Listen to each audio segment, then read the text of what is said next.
तो यहाँ पर हम सॉल्व करेंगे मैथ के क्वेश्चंस। ठीक है, ये सारे जूनियर लेवल के हैं, जो आपकी शिक्षक भर्ती जूनियर की आई है उसके आधार पर सारे क्वेश्चन हैं। काफ़ी इंपॉर्टेंट हैं, काफ़ी ज़्यादा इंपॉर्टेंट हैं। मतलब ये सब जूनियर पेपर में आए हुए हैं, चाहे फिर वो सी टेट का जूनियर हो या टेट का जूनियर हो या ये आपका जो मैन एग्जाम सुपर टेट का जूनियर हो, तो ये क्वेश्चन इंपॉर्टेंट हैं। और हाँ, आपको पता ही होगा इसकी कठिनाई इस तरह क्या है, तो उसी हिसाब से इन क्वेश्चंस को लिया गया है। तो लास्ट तक देखना वीडियो को, आपको क्वेश्चन समझ में आएंगे। दरअसल पहला क्वेश्चन जो है ये उन्हीं लोगों को समझ में आएगा जिन्होंने 10th में थोड़ी अच्छी तैयारी की है या अभी बच्चों को पढ़ाते हैं। तो प्रश्न जो है, पहला क्वेश्चन में अगर ना समझ में आए तो कोई बात नहीं, अगले क्वेश्चन से चीज़ें ज़्यादा बेहतर तरीके से समझ में आएंगी। चलिए, दिखाया गया है कि कॉस 135 साइन 210 कॉस 150 साइन 270 और कॉस 315 है। इसको सॉल्व करना है, तो ऑप्शन ये दिए गए हैं, इनमें से कोई सा ऑप्शन आएगा। तो देखिए, इनको करने का तरीका यही होता है कि हम इनको तोड़ लेते हैं। 135 है, इसको हम तोड़ सकते हैं किसमें, 90 + 45 में, है ना। आपने ये तो पढ़ाई होगा ASTC चतुर्थांश, है ना। तो चलिए देखते हैं, जिन लोगों को समझ में आ रही है अच्छी बात, नहीं तो फिर अगले क्वेश्चन का इंतजार करो। तो यहाँ पे हम लिख देंगे कॉस 135 को लिख देंगे कॉस 90 + 45, ठीक है। और हमारा साइन 210 है, साइन 210 को लिख सकते हैं 180 + 30, साइन 180 + 30। अगर नहीं समझ में आ रहा है कोई बात नहीं, तो ही रिवीजन करो, प्रैक्टिस करो, क्वेश्चन यही आएंगे। ये मत सोचो कि नहीं ये हम छोड़ देंगे, भाई नहीं हो पाएगा। पेपर क्वालिफाई करना है तो करना पड़ेगा। इसको लिखेंगे कॉस 180 - 30। कठिन नहीं है तो आसान। बस ये है कि थोड़ा आप लोगों ने अगर पढ़ाई पे मतलब थोड़ा सा दूर हट गए या कॉन्सेप्ट पे ध्यान नहीं दिया शुरू में, तो दिक्कत आ सकती है। अगला जो है ये लिखा हुआ है साइन 270, तो साइन 270 को हम लिख सकते हैं 180 + 90। तो साइन 180 + 90। कैमरा हिल रहा है ना थोड़ा सा, सॉरी। और यहाँ पर जो दिख रहा है कॉस 315 है, तो 315 को लिख सकते हैं कॉस 360 - 45 -45, ठीक है। अब इनको कैसे सॉल्व करने का इतना पता है तो आपको सवाल हो जाएगा। देखो, कॉस 90 + 45, मतलब कॉस का जो वैल्यू आएगी वो इस वाले में 90 प्लस वाला, दूसरा वाला हमारा होता है ये वाला, ठीक है। तो इसमें आएगी दूसरे चतुर्थांश में। वॉइस में कोई दिक्कत तो नहीं आ रही है, ठीक है। तो इसमें क्या होता है, साइन और कॉस ही पॉजिटिव होते हैं, है ना। तो यहाँ पे है हमारा कॉस, तो कॉस हो जाएगा निगेटिव, तो ये हमारा जो आ जाएगा वो आ जाएगा माइनस का, चेंज हो जाता है, ये कॉस का हो जाएगा साइन और 45, ठीक है। इसकी वैल्यू ये आ गई। अब आया साइन 180 + 30, तो 180 + 30 मतलब ये आएगा थर्ड चतुर्थांश में, ठीक है। तो ये यहाँ पर हमारा होता है 10, हाँ 10 और कॉट पॉजिटिव होते हैं, लेकिन ये हमारा साइन है, तो साइन का कन्वर्ट हो जाएगा हमारा, मतलब 180 प्लस है तो 180 में कन्वर्ट नहीं होता, ये वाले चतुर्थांश में कोई भी चीज़ कन्वर्ट नहीं होती, तो रहेगी तो साइन का ही, लेकिन ये माइनस लग जाएगा इस पर, साइन 30, ठीक है। इसको ब्रैकेट में कर देते हैं, इसको भी ब्रैकेट में कर देते हैं। अब हमें करना है कॉस 180 + 30 को सॉल्व, है ना। कॉस 180 + 30, फिर वही बात हो गई कि 180 + 30 या 180 - 30, है ना। ये -30 है, तो यहाँ पे भी ये चेंज नहीं होगा क्योंकि 180 के साथ में आ रहा है, तो ये सिर्फ इसका चिन्ह चेंज हो जाएगा, तो माइनस का कॉस 30 हो जाएगा, ठीक है। तो इन चीज़ों को ध्यान रखना है कि कहाँ पे चेंज होती है, कहाँ पे नहीं चेंज होता है, कहाँ पे सिर्फ सिंबल चेंज होता है, प्लस माइनस होता है, ठीक है। अब आया नीचे साइन 180 + थीटा, है ना। तो साइन 180 फिर 180 आ गया, 180 में चेंज होना ही नहीं है, लेकिन चिन्ह चेंज हो जाएगा क्योंकि इसमें 10 और कॉट पॉजिटिव होते हैं, तो ये हमारा हो जाएगा साइन माइनस का साइन 90, और इसको ब्रैकेट में करते हैं, और ये हमारा हो गया कॉस 360 - 45। तो भाई 360 में भी नहीं चेंज होता है, तो ये हमारा हो जाएगा कॉस 45 है ना, cos 45। तो बात समझ में आई। चलिए ठीक है, तो यहाँ तक हो गया। अब हमें इनकी सिर्फ वैल्यू रखनी है। जैसे साइन की होती है हमारी, साइन 45 की होती है, क्या होती है, साइन 45 की वैल्यू होती है 1/√2। ठीक है, और कॉस, देखो ये जो चिन्ह है, ये चिन्ह सारे कट जाएंगे। देखो प्लस माइनस ये है, माइनस ये, तो माइनस से माइनस कट गया एक, मतलब प्लस हो गया। और ये नीचे एक माइनस है, ऊपर एक माइनस है, तो ये वाला माइनस से ये वाला माइनस कट गया, है ना। इसको थोड़ा अगर बाद में करते तब भी हो जाता, सीधे यहीं काट दो, तो काहे के लिए टेंशन लेके चलो आगे। अब सीधे में वैल्यू पुट करनी है। तो साइन 45 की होती है 1/√2। ठीक है, ये आपको याद करनी पड़ेगी। इनटू उसके बाद में रखनी है साइन 30 की वैल्यू। तो साइन 30 की होती है 0 1/2, मतलब 1/2। उसके बाद में आया हमारा कॉस 30 की। तो कॉस 30 की होती है √3/2, है ना। अब बटे में साइन 90 की कितनी होती है, वो होती है 1, और ये हमारा हो जाएगा, इन सबको बीच में इंटू लगा दो चाहो तो, कॉस 45। तो कॉस 45 की होती है 1/√2। ठीक है, अब इसको सॉल्व करना है हमारा। तो ये हमारा हो जाएगा 2 2 4 और 4√2, ये ऊपर हो जाएगा √3। √3 का इसमें पूरे में इंटू का, तो √3 बना रहा, है ना। और बटे में 2 दूनी 4, √2, तो 4√2। हमारा नीचे क्या आ गया, ये हमारा आ गया 1/√2। ठीक है, अब इसको कैसे होता है, इसका इसके साथ में इंटू होता है, या इसका इसके साथ में, या फिर क्या करते हैं, इसको हम ऐसे भी लिख सकते हैं √3/4√2, और नीचे वाले जो हर में लिखा है उसे पलट के लिख देते हैं, तो √2/1, है ना। तो √2 से √2 कट गया, तो हमारा जो आंसर आया √3/4, है ना। ये बेसिक था, इसको थोड़ा सा मतलब ट्रिकी तरीके से भी कर सकते हैं, लेकिन वो चीज़ें अगर आपको अभी समझा देंगे तो फिर थोड़ी दिक्कत होगी, क्योंकि मतलब बेसिक कॉन्सेप्ट पहले बताना चाहिए। इसको कंफर्म हो जाए उसके बाद में आप ट्रिक का यूज़ कर सकते हैं, काफ़ी स्टेप बच जाएंगी, काफ़ी आसानी से हम स्टेप हटा के सीधे पहुंच सकते हैं लास्ट में। तो ये वाला क्वेश्चन का आंसर जो हमारा हो जाएगा √3/4, मतलब ऑप्शन नंबर बी। सॉरी, दिख नहीं पाया क्या, एक बार और समझ लेते हैं। यहाँ पे कुछ नहीं किया, बस ये देखो, जब भी 2 में चीज़ें लिखी हो, जैसे कहीं लिखा हो, यहाँ पे समझा देते हैं। अगर कहीं लिखा है AB और इसके बटे में अगर आ जाता है /CD, है ना, कुछ भी मतलब हो सकता है, तो इनका गुणा ऐसे चलता है, सबसे नीचे वाला गुणा सबसे ऊपर वाले के साथ होता है, बीच वालों का आपस में होता है ना। तो ये हो जाएगा A/A/B/C। तो भाई हमने यहाँ पे किया। अगर ऐसे ना करो तो जो हर में है उसको पलट के उसके साथ में गुणा कर दो, तो इसे ऐसे भी लिख सकते थे, AB गुणे जो हर में था उसे पलट दो, C/A था तो A/C कर दो, बात वही आएगी। ठीक है, ये बिल्कुल बेसिक चीज़ें हैं जो मैं आपको बता रहा हूँ। अगला क्वेश्चन जो आपके सामने है वो देखिए, पढ़ लीजिए। 2 सतत विषम संख्याओं का गुणनफल 6723 है। छोटी संख्या का वर्गमूल बताना है। तो छोटी संख्या का वर्गमूल निकालने का तरीका क्या होगा और किस तरह से करेंगे, इसको भी समझ लेते हैं। तो हम पहले क्या मान लेंगे, कोई एक विषम संख्या हम मान लेते हैं, वो है हमारी x, कोई विषम संख्या है। ठीक है, तो उसने कहा सतत मतलब लगातार, तो दूसरी क्या होगी x+1, बिल्कुल नहीं, x+2। विषम का मतलब ये है, अगर कोई संख्या 3 है तो इसके बाद वाली विषम क्या होगी, इसमें एक जोड़ने पर तो प्राप्त होगी, एक जोड़ने पर तो सम प्राप्त हो जाएगी, अगर 2 जोड़ेंगे तो दूसरी प्राप्त होगी 5, है ना। इसलिए हमने x और x+2 लिया। ठीक, अब कह रहा है इनका जो गुणनफल है वो ये है हमारा, है ना। तो क्या करेंगे, तो हम यहाँ पे कर देंगे x × x+2 बराबर 6 7 2 3। बात समझ में आई। ठीक है, अब इसको थोड़ा सा समीकरण को सॉल्व करना है ना। तो ये हमारा हो जाएगा x² + 2x प्लस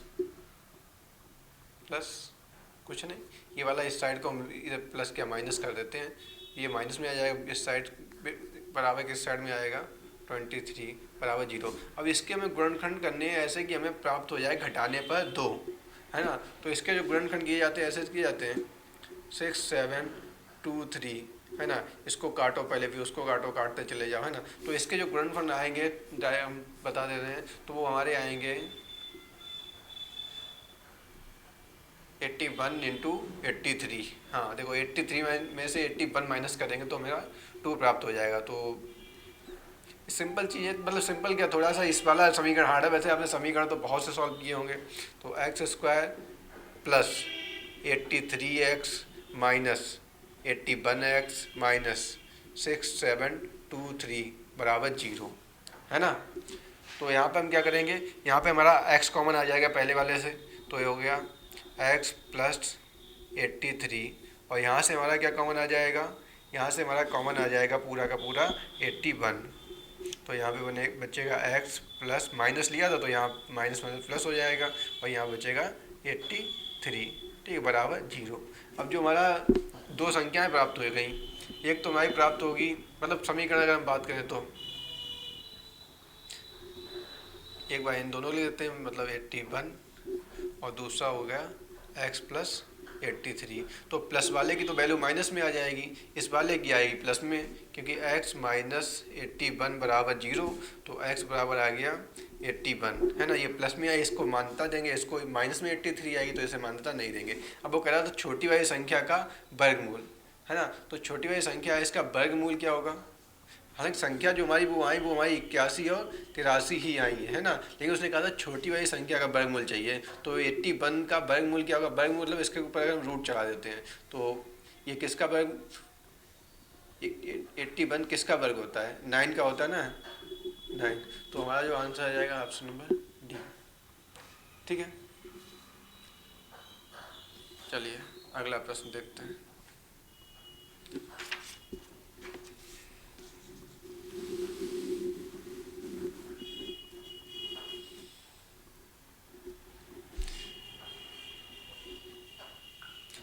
अगला है, पिता और पुत्र की वर्तमान आयु का योग 68 है। 8 वर्ष पूर्व उनकी आयु का अनुपात 12:1 था। 4 वर्ष बाद उनकी आयु का अनुपात बताना है ना। तो इसको करने के लिए क्या करते हैं, मान लेते हैं कि जो पिता की आयु है, यार ये हिल बहुत रहा है, आयु को हम मान लेते हैं x, ठीक है। पिता की आयु x हो गई, तो पुत्र की हो जाएगी,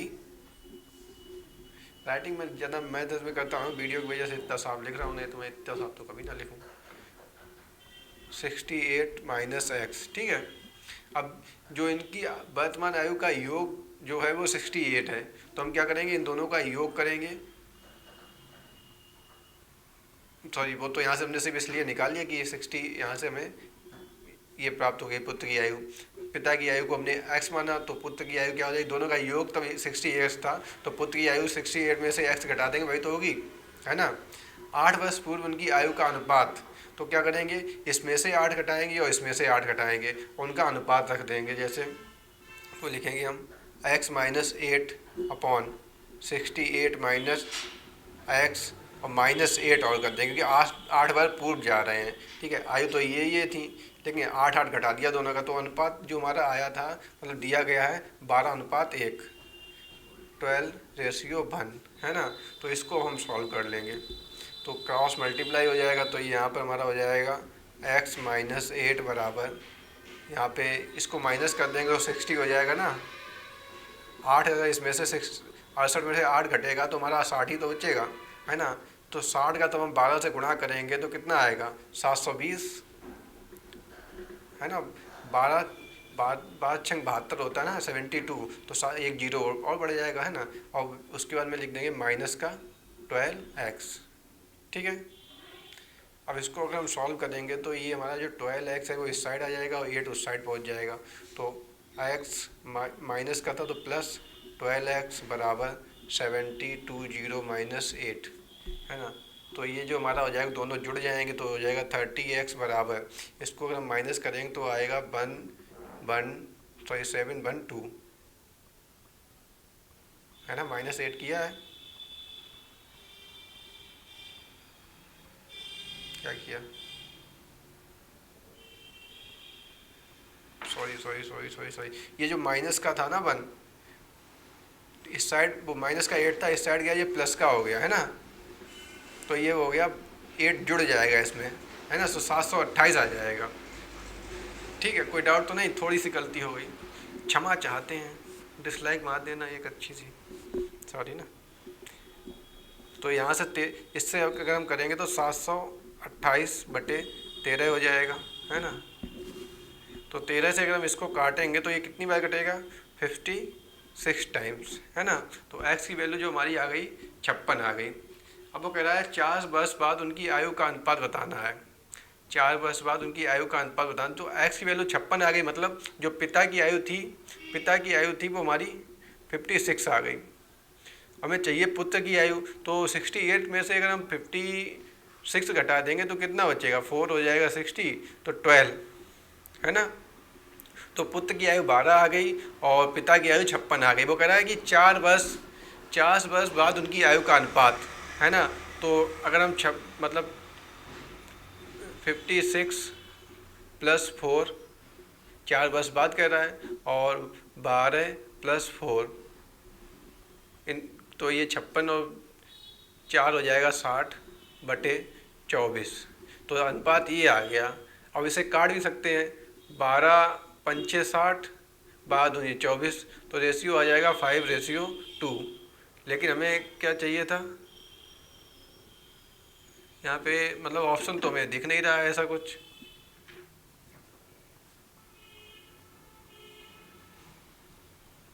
बारह पंचे 60, 60 रेशियो, बाबू कितना गलती करता है। 12 और 4 कितना होगा, 16 होगा, है ना। अब ये सोचा होगा कि बनाने तो लगे वीडियो, गलती तो तुम ही इतने करते हो, है ना। तो ये 60/, ये यहाँ पे इसकी वजह से हो गया। तो 12 4 कितना होगा, 16, है ना। तो अब हम इसे काटेंगे तो कितने से कटेगा, 4 से कट जाएगा, 4 15 बार में जाएगा 60 और 4 × 16, तो रेशियो जो आया 15:4, है ना। तो ऑप्शन हमारा जो आ रहा है ये वाला ऑप्शन नंबर सी सही हो जाएगा। ये वाले क्वेश्चन में ज़्यादा गलती हो गई ना, लेकिन कोई बात नहीं, गलती तो हुई है, कॉन्सेप्ट में तो कोई दिक्कत नहीं आएगी, कॉन्सेप्ट तो क्लियर हो ही रहा होगा। चलिए अगला प्रश्न देखते हैं।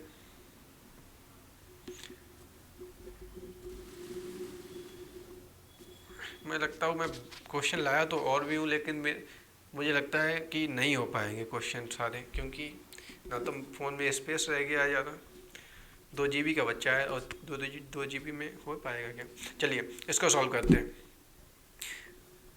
9/7 की पावर 3 49/81 की पावर 2x - 6 बराबर 7/9 की पावर 9, है ना। तो हमें x की वैल्यू ज्ञात करनी है, तो x का मान ज्ञात करना है।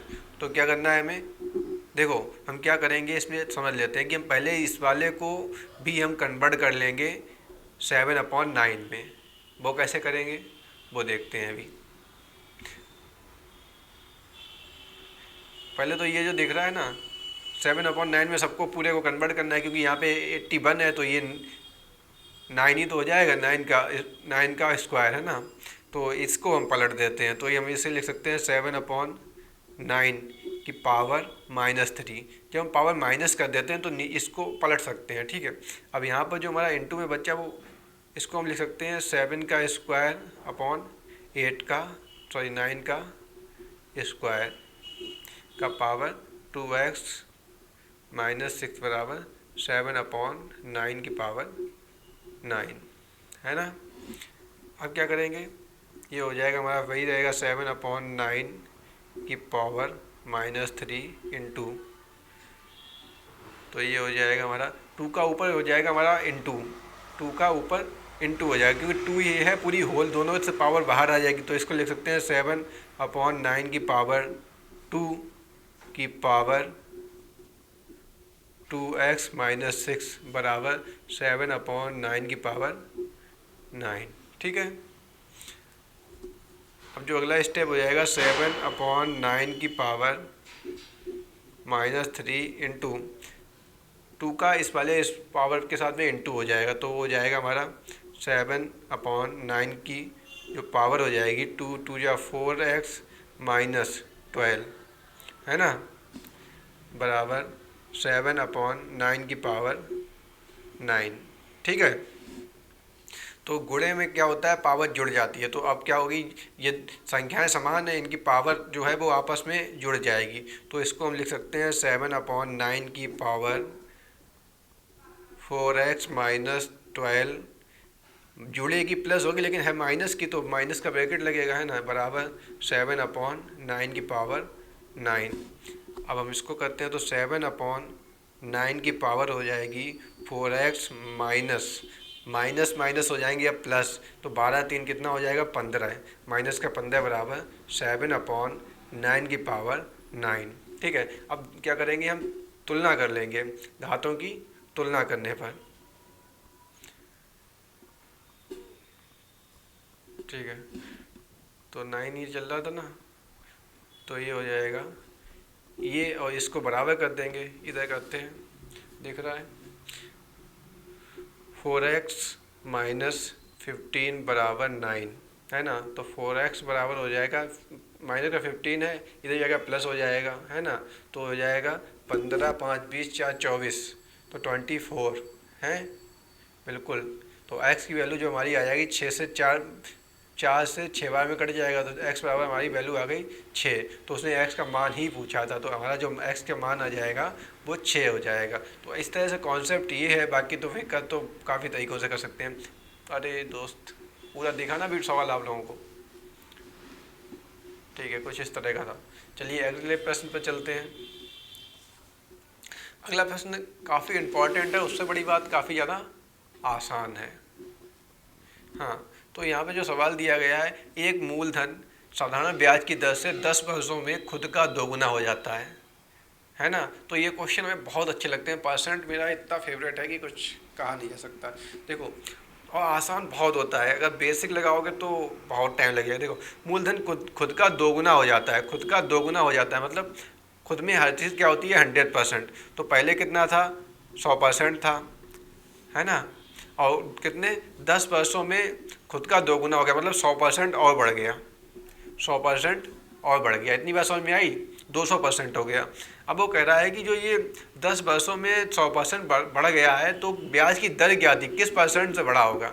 तो भाई कितना आसान है, 10 वर्षों में 100% बढ़ा ना, और ब्याज आना था तो एक वर्ष में कितने परसेंट बढ़ा होगा, बटे 10 कर दिया।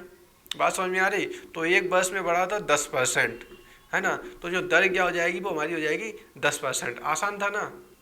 एक बात और समझ लेते हैं, तो ये कह रहा है साधारण ब्याज की दर से, यहाँ साधारण लिखा है ना, तभी आसान हो गया। 10 वर्षों में खुद का दोगुना हो जाता है, मतलब पहले 100% था और खुद का दोगुना मतलब 100% और बढ़ गया। कितने टाइम में बढ़ा, 10 वर्षों में। तो उसके ब्याज की दर बतानी है ना, वार्षिकी तो बतानी है। तो एक वर्ष में कितना बढ़ा होगा, वही दर हो जाती है, कितना परसेंट बढ़ा होगा, तो बटे 10 कर दिया, तो 100 से 10 कट गया, या 10 से 100 कट गया, तो बचा 10%। तो ब्याज की दर थी वो थी 10%। आसान था, बहुत आसान था। उससे आसान ये भी है, जहाँ परसेंट मिल जाए समझ लेना कि सवाल में कुछ है ही नहीं। वो ये कह रहा है किसी संख्या का 75%, किसी संख्या के 75% में 75 जोड़ दिया जाए तो वही संख्या प्राप्त हो जाती है। भाई इससे आसान सवाल क्या होगा। देखो, वो कह रहा है 75%, है ना, 75% में 75 जोड़ रहे हैं तो वही संख्या प्राप्त हो जाएगी। बात समझ रहे हो? तो देखो 75% में भाई क्या जोड़ रहे हैं, 25% जोड़ने पे तो पूरी संख्या प्राप्त हो पाएगी। 75% में 25% जोड़ेंगे तभी तो पूरी संख्या प्राप्त हो पाएगी, लेकिन वो जोड़ के आ रहा है, 75 जोड़ रहा है। 75% में 75% जोड़ा, किसी संख्या के 75% में 75 जोड़ने पर हमें वही संख्या प्राप्त हो रही है ना, पूरी 100% प्राप्त हो रही है। जबकि जोड़ना क्या चाहिए था, 25 जोड़ना चाहिए। तो इससे क्या सामने आ गया कि जो 25% है वो 75 के बराबर है। बात समझ में आई? जो 25% है वो 75 के बराबर है ना। तो हमें संख्या ज्ञात करनी है, तो हमें 100% ज्ञात करना है ना। तो 100% मतलब बटे 25 गुणे 4 कर दो, या फिर दोनों में 4 का इंटू कर दो। 100% ज्ञात करना है तो 4 का इंटू इधर भी कर दो और 4 का इंटू इधर भी कर दो। कुछ लोग कहते हैं कि किस तरह से सवाल करते हैं, मैथ है इसे कैसे भी करो, जो हमें चाहिए वो प्राप्त होना चाहिए। देखो हमने 4 करके यहाँ के 100% बराबर ही हो गया, 75 चक्कू 300 हैं। कुछ लोग कहेंगे ये तो तुमने पता नहीं कैसे निकाल लिया। तो ऐसे देखो 25% बराबर 75 था, है ना। तो 100% बराबर क्या होगा, तो 100% बराबर 75/25 25 इंटू 100, है ना, यही तो करना चाह रहे हो तुम। तो 75, 25 तियाँ 75, 3 गुणे 100, तुम्हारा जो आया 300 आया, तो आंसर तो 300 ही आना है। तो क्वेश्चन तो यही है। एक क्वेश्चन मैंने और एडवांस में रखा था, बोनस कहें उसे, तो बोनस समझ लें। वो ये है कि 2 की पावर 50, 3 की पावर 40 है, 2 की पावर 50, 2 की पावर 50, 3 की पावर 40 और 4 की पावर 30, 5 की पावर 20 में सबसे बड़ी संख्या कौन सी है? बता सकते हो क्या? सबसे बड़ी संख्या बतानी है इन सब में। सबसे बड़ी संख्या कौन सी है बताने का कोई तरीका पता है? क्वेश्चन आता है, जूनियर लेवल का ही है, जूनियर लेवल के पेपर से ही मैंने लिया है। देखो इसको क्या करेंगे हम, सबको क्या करेंगे, सबकी पावर बराबर कर देंगे। देखो जैसे ये 2 की